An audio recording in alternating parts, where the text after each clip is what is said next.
The maintenance ring had learned to breathe with Kale riven. Every 4 hours, the old turbine sighed. Every 6, the algae stacks blinked their green approval.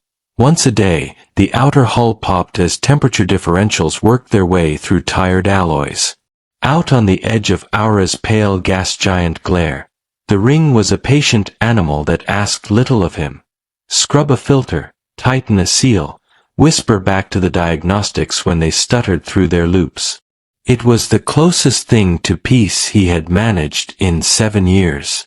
Which is why the inbound signature felt like a cracked note in a perfect chord. The proximity chimes woke the lights from amber to white. Kale wiped electrolyte dust from his forearms and leaned over the console. Not a merchant. Not a scavenger. Not pirates. The transponder wrapped its ID in a sweep of harmonics he hadn't heard since the Accords festivals on Valira. The Arathai diplomatic scale, 5 tones that always sounded like wind finding glass. His mouth went dry. No one found this place by accident. The vessel eased into the docking cradle with the grace of a cliff swallow skimming a current. Its hull carried the matte charcoal of Arathai craft, etched with slivered filaments that shifted color as if the ship were remembering sunlight.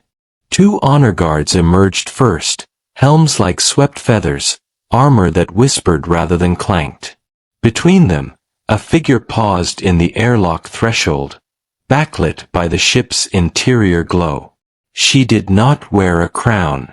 The Arathai didn't believe in them. Power rested in weight and balance and who the wind obeyed. But the set of her shoulders carried every burden a crest could pin to a brow. "Kale," she said. And even across the hangar the syllable found him with the precision of a thrown line. Her voice had always been like this, weathered silk, the memory of a rushing canyon caught in a throat. "Naira," he managed. Naira Sel stepped down. The Arathai were a gliding people, built to live in cities terraced into cliffs and threaded with air bridges. Their bones were hollow and strong. Their forearms carried a second span of membrane that, when unfurled, drank wind like thirst. Naira's right membrane hung whole and fine. The left was cinched at the elbow by a banded brace, the webbing puckered where childhood surgeons had tried, and failed, to coax symmetry from stubborn biology. 7 years ago, he'd watched her hide that arm in long drapes and binding. Today, the brace was bone-white and honest against slate fabric. Her hair, colorless in Arathai terms, almost iridescent, was cropped close instead of trailing like pennants. She moved with the steadiness of someone who had stopped apologizing for taking up space. The guards angled to flank her, but a single tilt of her head sent them still. She crossed the hangar alone, the ring lights painting her skin in soft golds and coppers. "Do you remember me?" she asked when they were only a stride apart. There was a hint of a smile, not coy but knowing, testing a line they had once stretched between 2 impossible lives. "I remember the girl who taught wind to sing in a room that had never known a breeze," he said, and meant every syllable. Somewhere inside the ring, a fan coughed. The ship's cooling system ticked as it settled. Naira's gaze flicked over his shoulder to the tool bench, to the nest of glimmering wire and reclaimed ceramic cones he kept meaning to catalog and never did. "I thought you were a rumor," she said. "The human who built a home out here where no one could ask him to come back." He could have said a dozen careful, small things. He could have asked why she was here, how she'd found him, whether Valira had finally decided it needed the man it did not want the last time. Instead, "You came anyway." Her throat worked once. The brace on her arm caught the light and hummed the faintest overtone. "I came because the winds turned violent, Kale. And because the old guard would rather break me than bend. I came because you were the first person who did not look at me as a problem to correct. She drew a long, even breath. And because I need you. The ring's light seemed suddenly too bright. 7 years of careful quiet reared like a startled animal inside him. He wanted to reach for the console, for his routines, for anything that would make this complicated thing simple again. Instead, memory unscrolled, paper thin and razor sharp, of a different airlock, a different hall, the first time he had seen her. The hanger blurred at the edges. The note of her voice was a held tone that drew the past like iron filings to lodestone. And the ring, patient as ever, breathed with him as he fell back into the beginning. They called it the Accord Immersion Fellowship, which sounded like a scholarship and a dare. 7 days. One human. One citizen of a newly allied species. One cohabitation habitat tuned to both their homeworld's parameters. The brochure said, intimacy of understanding. Cale remembered laughing at the phrase in the mess with other Space Corps engineers. He also remembered signing the volunteer line anyway. The assignment hall had been laid out like a customs queue and a gallery. Humans in every interpretation of casual drifted between tables where aliens waited, water breathers in slush-resistant chairs, lithivores warming their cores on radiant slabs, a quintet of ribbon-bodied swales whose translator collars turned their rippling clicks into soap bubble syllables. The Arathi were not in the main hall. Of course they weren't. They built their lives in valleys and spires and bays of air. They avoided low ceilings the way deep-sea things avoided the sky. Cale found her in the high atrium, where the ceiling was a web of struts and transparent panes that showed the station's skin bowing against vacuum. She had positioned herself under a skylight, as if to prove there was at least one angle the room could love her. A staff coordinator, a thin man whose badge said protocol in letters that had never gotten grease under them, hovered nearby, making notes he clearly hoped no one would ask to see. That one, the coordinator said when Cale stopped. Arathi envoy stock. Unfortunate defect. The House of Cell is complicated about it. He lowered his voice and still made sure it carried. We've had other candidates pass. I'm required to inform you that the cultural experience may be limited. Cale didn't look at him. I'll take the fellowship with her. The coordinator's stylus hesitated, 2 beats of surprise and a third of disapproval, then scratched. Very good. Please note the legal release regarding high-altitude simulation. The Arathi woman, girl then, hardly into her majority by human clocks, had kept her gaze fixed on the pane above her. When Cale stepped into the circle of light, she turned, eyes the color of iced smoke. Hello, he said, and felt ridiculous immediately. I'm Cale Riven. Habitat Systems. A long pause. Arathi reading pauses were their own language, he'd heard. A measure of air, of angle, of what the wind brought to your ear. Naira Cell, she said at last. I am not a good choice. Maybe not, Cale agreed, because the truth had a way of making space where flattery only narrowed it. But I think we might be good company. The habitat assigned to them opened like a held breath, half-temperate forest under Earth-normal gravity, half-vertical canyon threaded with thermal columns and wind harps mounted along the walls. The join was clean, a crescent ridge where wild grass gave way to Arathi stonework, etched with channels that coaxed air toward strung frames of hand-cut glass. Someone had tried very hard to impress the concept of home on 2 very different sets of lungs. Naira crossed the join barefoot. The Arathi didn't bend at the ankle the way humans did. Their gait was a low, springy thing, all stored energy and patient release. She moved like someone used to compensating for a body that wouldn't do what stories said it should. The brace on her left arm was hidden under a drape of indigo fabric, its edge beaded in a pattern that caught the light in tiny waves. "Does the canyon sing?" Kale asked lightly, gesturing toward the wind harps. Her mouth softened. "Not like Valira. There the cliffs have centuries in their throats. They know how to hold a note." She touched one of the glass frames with a knuckle.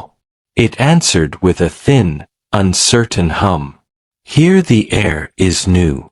Then we'll teach it." That earned him a glance. Not trusting. Not yet.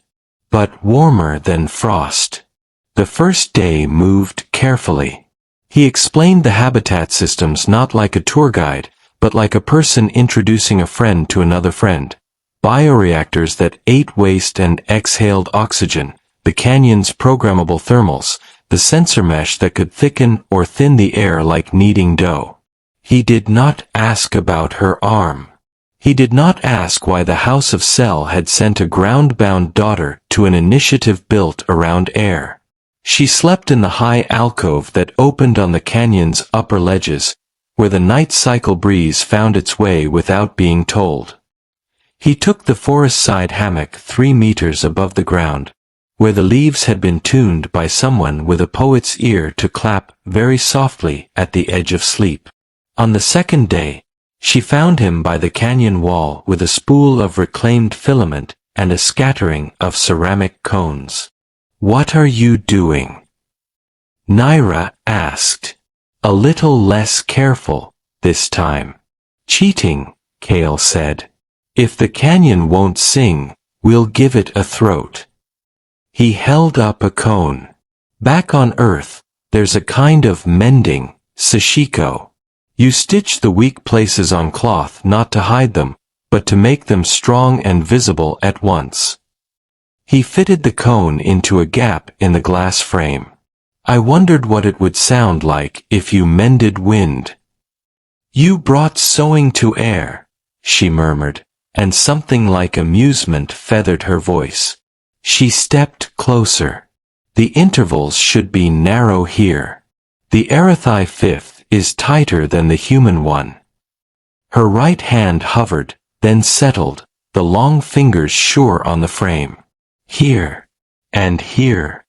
They tuned together, fingertip by cautious fingertip, until the breeze that slid through the canyon found the stitched places and bloomed. The sound wasn't Valira. It wasn't meant to be. It was a new chord made of compromise and stubbornness, round-edged at the beginning and unexpectedly sweet by the end. Naira's lips parted. Not quite a smile. Not yet. But a slackening, a release. "You were listening," she said. "I'm trying." By the third evening, their words had thinned into a comfortable quiet. They watched the day cycle fall from the ridge, forest going blue then silver, canyon swallowing light and returning it as sound. Naira tucked her legs under her, brace unclasped, the membrane along her left forearm loosening as if it too were tired of being cinched. "On Valira," she said into the half-dark, "the wind keeps stories. The elders say you can hear them if you climb high enough and trust yourself to the updraft. I tried once, when I was small. My cousin laughed and called the guard." Her jaw flexed. "They carried me down like I was a broken kite." Kale watched the wind harps shiver. "I grew up in a city that forgot how to look up. We had a sky, but nobody had time to notice it. I joined the Corps to fix things and ended up wanting to listen instead."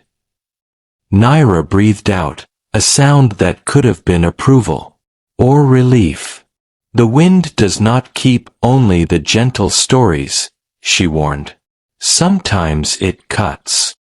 "I know," he said. "Sometimes it's the only thing that tells the truth." The night cycles on the habitat were programmed with meteor traces on the Earth side and faint phosphorescence on the canyon stone. Someone's idea of romance, nudged into the code by a technician who wanted love to be easy. Kale didn't reach for her hand. Naira didn't ask him to. But when a sharper gust found their mended frame, and a canyon answered with a chord that tasted like a held breath finally let go, they both turned the same way, as if to share the note. No declarations. No grand arc written in one sitting. Only the small, bright fact of a new sound where there had been no sound before, and two people who had decided, separately and together, to hear it.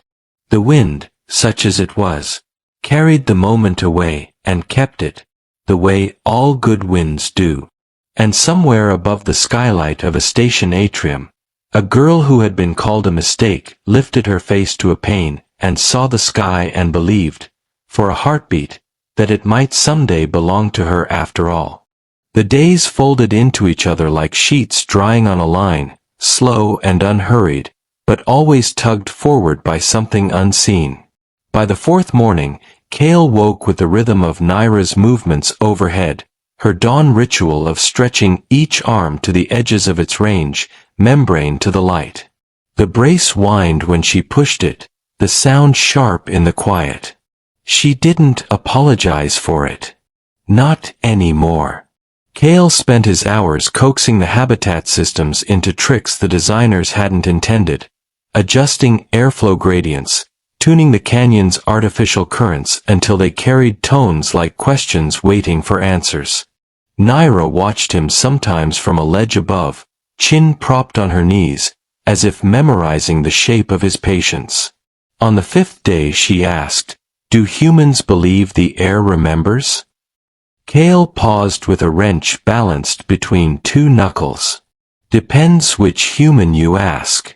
My mother thought every breath we took was borrowed from someone who'd lived before. Said it made us careful with our words. And you. I think the air is stubborn. It keeps everything whether it should or not." That earned him the smallest sound, half laugh, half acknowledgement. "That is very Arathi of you." Later, when the heat cycle peaked, she dared something new. She climbed to the canyon's midpoint ledge, where the artificial thermals rose strongest, and spread both arms. Her right membrane bloomed perfect and taut, the left wavered like a torn sail. For a heartbeat she hovered, caught by the current, lifted. Then the brace shuddered and she pitched sideways. Kale was already moving. He caught her at the shoulder, his boots grinding against the resin stone wall. Her breath hitched against his neck. "I had it," she said fiercely. "I know." His grip didn't loosen. "You also nearly had the floor 20 meters down." Her eyes burned violet in the half-light. "Do not tell me not to try. Wouldn't dream of it." He steadied her back on the ledge, releasing her only when her footing settled. Then softer, "But maybe try with someone ready to catch you." Something in her posture shifted, less guarded, less braced against laughter that wasn't there. She nodded once, curt but grateful. That evening, when they tuned the canyon frames again, she placed his hand where the airflow curved wrong. Not as instruction, as invitation. And when the mended chord bloomed fuller than before, she let the note linger between them, like trust that had been waiting years for a place to land. The seventh day arrived like a door closing. Protocol staff bustled in early, checking biometric logs, recalibrating habitat sensors, ensuring no one had tampered with the learning experience. Naira withdrew to the canyon ledge, shoulders coiled, while Kale packed his tools with the deliberateness of a man stalling the inevitable. The final evening cycle was staged for beauty. Twin suns simulated across forest and canyon, a manufactured aurora crawling faint green over the ridge. Someone had written the program to impress, but the sight made Naira restless. "They will ask what I learned," she said flatly. "And what will you tell them? That humans are polite enough to ignore flaws." Her voice was iron. "That some even manage kindness." She turned, and the rawness in her gaze nearly staggered him. "But what I will want to say is that for the first time since I could walk, someone saw me and did not immediately measure what was missing." Kale's throat closed. "Then say that. They will not listen. Then say it anyway. The air keeps everything, remember? Even truths no one wants." For a long time she stood there, the brace catching the aurora's light, a flicker of fractured green. Then, quietly, "When I return, they will bind me back into silence. I will be a princess again, hidden in a tower of stone and rules. And I'll go back to fixing engines no one bothers to thank." He forced a smile. "Seems we both lose." Her laugh was bitter, but real. "You think in terms of losing. I think in terms of wind shifting. Perhaps this meeting was only a gust before the calm." But she didn't move when the recall chime sounded.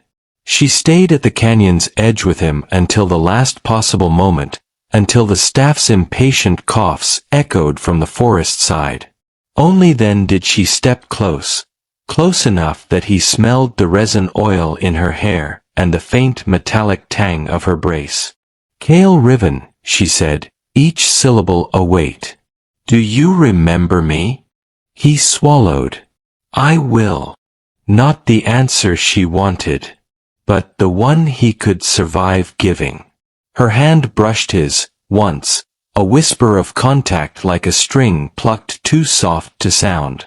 Then she turned, shoulders squared, and walked back toward the airlock.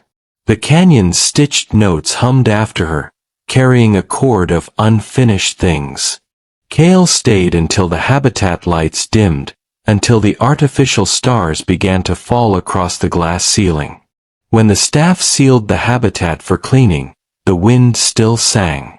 But the space where her laughter had been was silent. The orbital station above Tarvan Outpost was no place for royalty. Its corridors reeked of oil and coolant, the plating scarred with weld patches from 100 budget cuts. Kale Riven had made it his world. Half engineer, half ghost, moving between systems with the precision of habit and the detachment of exile. 7 years had sanded him down. His hair shorter now, streaked with early silver. His voice lower, quieter. But his eyes, those still carried the shadow of a canyon filled with stitched winds. The comms array reported an unscheduled docking, a Royal Gerryian vessel, its hull a sleek shard of violet crystal alloy. Such ships never visited frontier outposts. Kale joined the handful of officers at the viewing deck, more curious than alarmed. When the ramp extended, guards in ceremonial armor descended first, their polished helms reflecting the sterile light. Then she appeared. Zerai. No longer the trembling girl who'd hidden her limp in the canyon's shadows. Her shoulders bore a regal mantle, her chin lifted with unshakable authority. The limp remained, marked by a subtle hitch at each step, but it no longer seemed a flaw. It was simply hers, integrated into the rhythm of a queen in waiting. Kale's chest hollowed at the sight.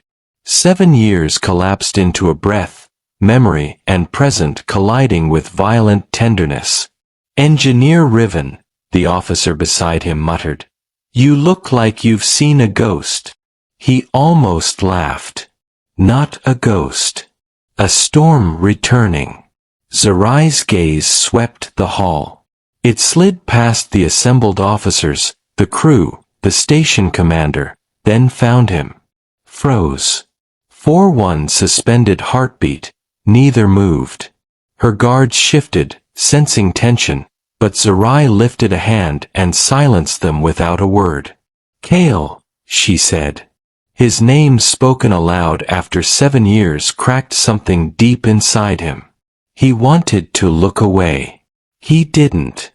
Later, when protocol had been observed and the station commander dismissed, Zerai requested Kale personally. The others exchanged startled glances but obeyed. Royalty did not explain themselves. They met in the observation chamber overlooking Jarth, her homeworld, suspended in purple haze below. Kale entered stiff, arms folded as though that could shield him. "You've changed," she said first. Her voice was deeper now, each word tempered by battles fought in silence. "So have you." He kept his tone neutral, but his eyes betrayed him. They devoured every detail, the scars along her wrist where restraints had once bitten, the faint wear on her royal crest, the strength in her stance. For a moment neither spoke. Then she drew closer, dismissing the chamber guards with a flick of her fingers.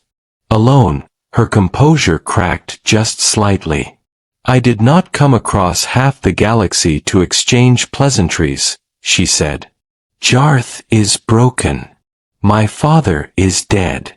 My brother disgraced. The old guard clings to power like rot to timber. The people look to me. And what do you want from me?" Kale asked, sharper than intended. Her eyes softened, painfully familiar. "Not counsel. Not strategy. You were the first to see me without shame. I need that man beside me again, to remind me I am more than their puppet, more than their symbol." She hesitated. "And because I never stopped loving you." The words detonated in him. For 7 years he'd built walls, filled the silence with work, buried the memory in endless circuits and grease-stained blueprints. But love, her word, not his, had never truly left. He turned from her, fists clenched. "I'm an engineer, Zerai. Not a courtier. Not a savior. You don't need me."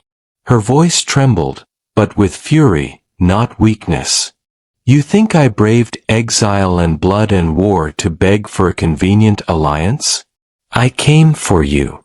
For the man who once touched my scars without flinching. For the one who made me believe I was not broken." The silence that followed was thick, suffocating.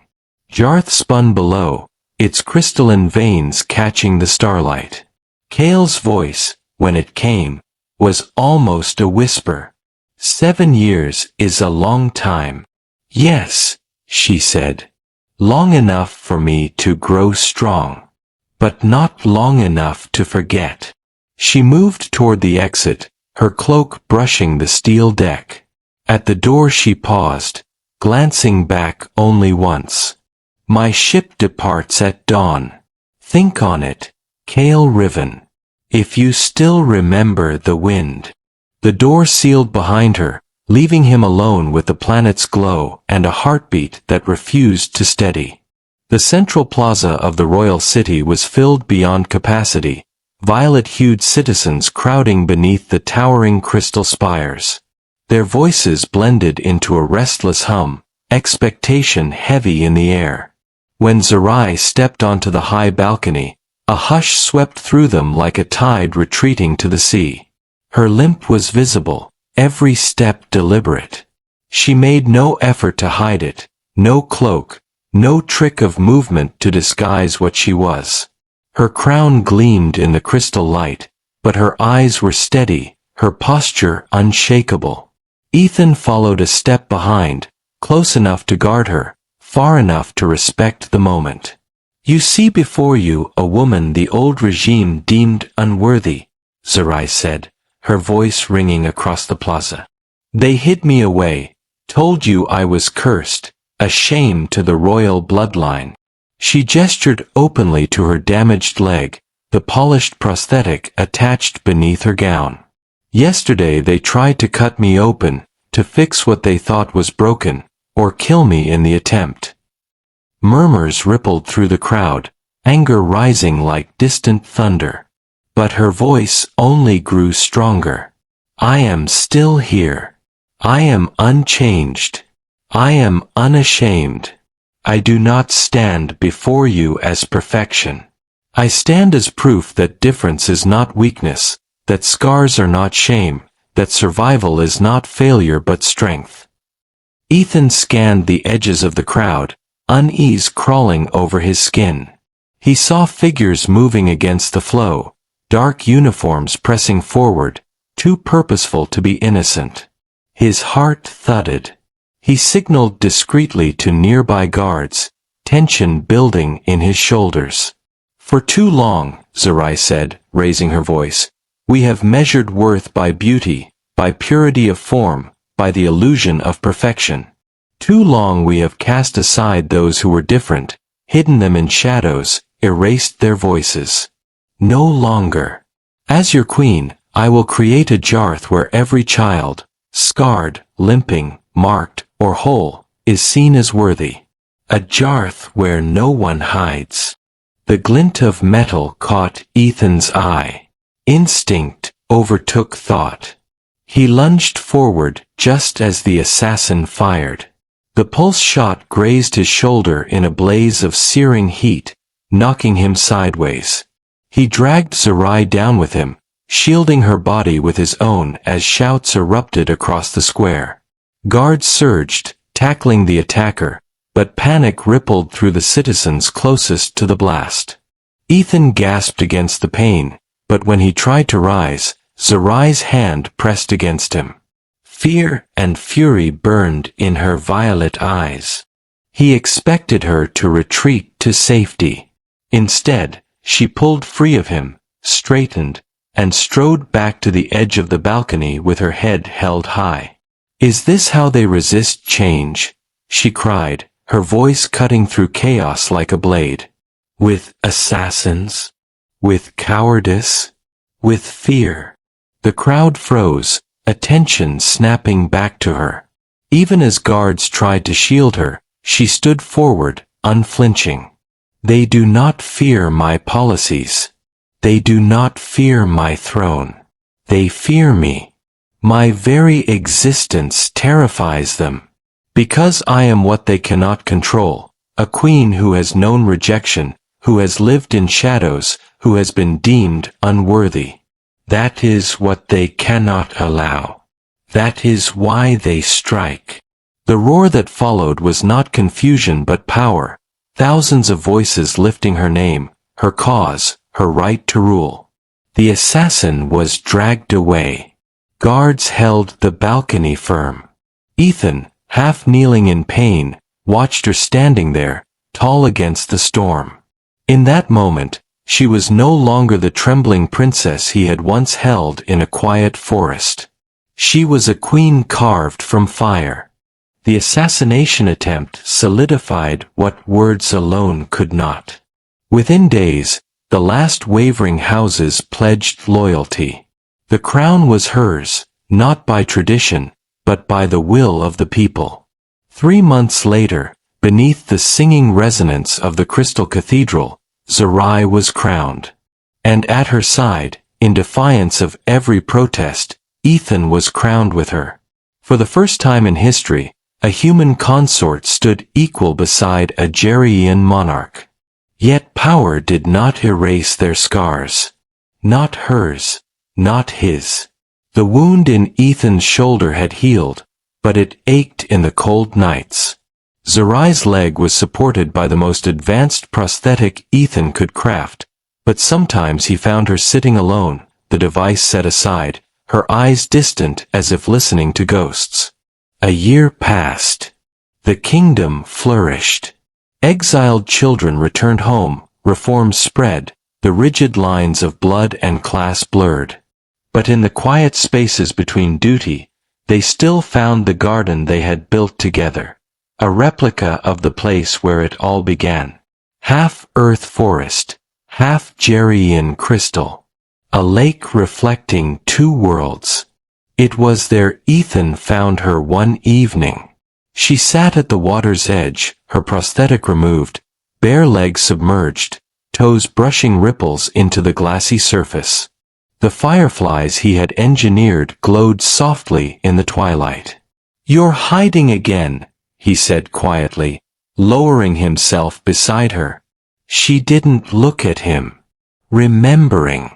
The first time, in the habitat.